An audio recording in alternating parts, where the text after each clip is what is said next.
Dans le petit village de Ndiaré, perdu entre les collines rouges et les forêts denses du Sénégal oriental, les soirs étaient tout rythmés par le son du tama, le tambour parlant. Il annonçait les naissances, les mariages, les morts, mais aussi les mystères. Car ici, on disait que le tambour ne battait jamais sans raison. Parmi les habitants, vivait Aminata, une veuve respectée pour sa sagesse et sa connaissance des plantes. Son fils unique, Moussa, âgé de 16 ans, était un garçon calme et rêveur, fasciné par les contes anciens et les esprits de la forêt.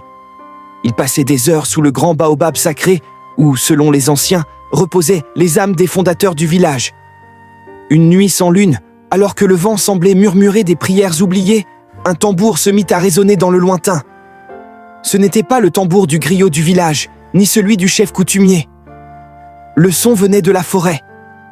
Un rythme lent, profond, presque humain.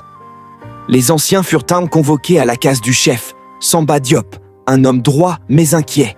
« Le tambour du silence », dit-il d'une voix grave. Il n'avait plus résonné depuis 40 ans, depuis la disparition de l'ancêtre Yoro le Sage. Aminata sentit un frisson la traverser.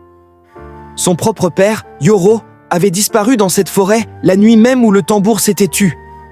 Le lendemain, Moussa décida d'aller dans la forêt, malgré les avertissements de sa mère.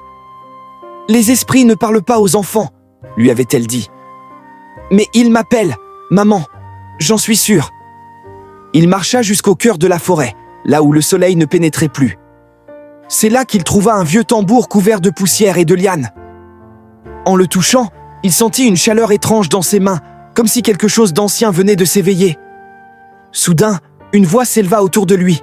« Moussa, fils du silence, pourquoi réveilles-tu ceux qui devaient dormir ?» C'était la voix de Yoro, l'esprit de son grand-père. L'esprit raconta à Moussa que jadis, le village avait conclu un pacte sacré avec les esprits de la forêt. En échange de la prospérité, un membre de chaque génération devait garder le tambour du silence et ne jamais le laisser s'éteindre. Mais à la mort de Yoro, le chef Samba, alors jeune et ambitieux, avait refusé de perpétuer le rituel, croyant qu'il s'agissait de superstitions inutiles. Depuis, les saisons étaient devenues imprévisibles, les récoltes faibles, et le malheur rôdait. Yoro demande à son petit-fils de ramener le tambour au village et de battre un dernier rythme pour restaurer l'équilibre. Quand Moussa revint, le village entier se rassembla, intrigué par le tambour qu'il portait sur son dos. Le chef Samba blêmit en le voyant.